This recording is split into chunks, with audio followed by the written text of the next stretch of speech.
division, how many groups can you make? There are 12 cookies on the counter. If you put 3 cookies in each bag, how many bags will you fill?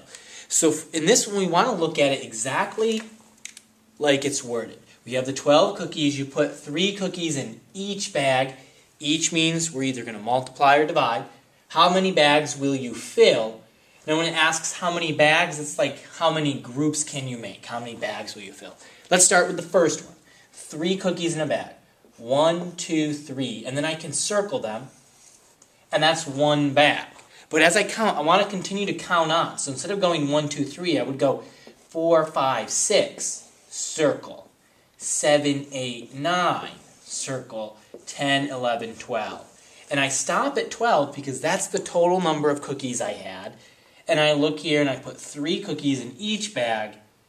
The question asks, how many bags will you fill? Well, I filled 1, 2, 3, 4 bags.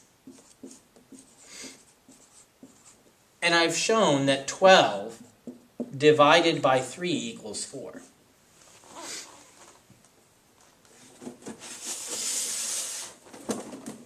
Let's take a look at this with some more examples. Say you have 24 counters. How many equal groups can I make if there's 4 in each group? So I have 4 in each group, 24. I would go 1, 2, 3, 4, circle. 5, 6, 7, 8, circle. 9, 10, 11, 12, circle. 13, 14, 15, 16, circle. And even say you've forgotten lost count, you can always go back and just continue counting. You could even skip count by 4s if you can do that. 4, 8, 12, 16, 17, 18, 19, 20, 21, 22, 23, 24. Now I've stopped because I've gotten to 24. Now I can just see how many equal groups did I have.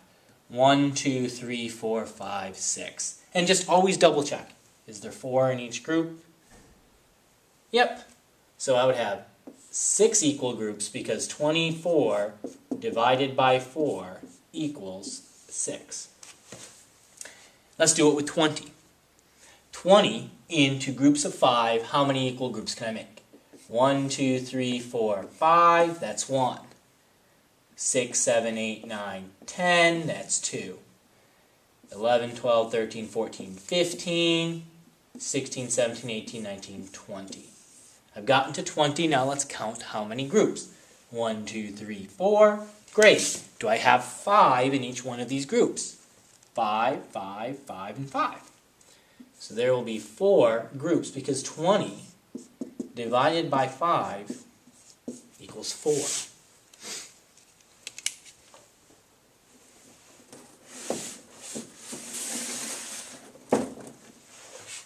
Let's look at this in terms of what the division sentences look like. You have 24 divided by 4 equals 6.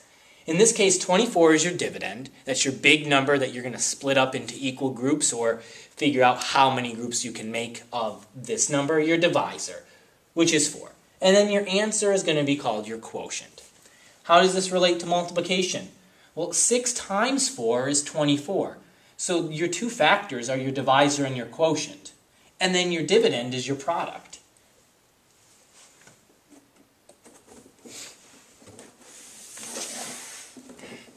Let's look at a fact family from one of the problems we've worked with today.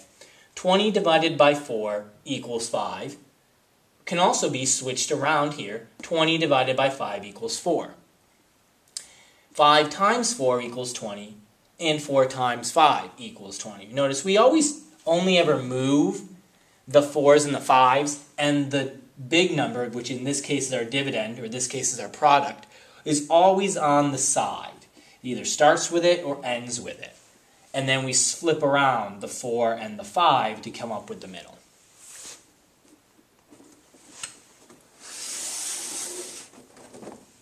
Here's our learning target. I can explain division as a set of objects split into equal groups. How many groups of 6 students, that's a 6, how many groups of 6 students can Mr. Donnelly make with 18 students? So I want groups of 6 with 18 students. How many groups can I make?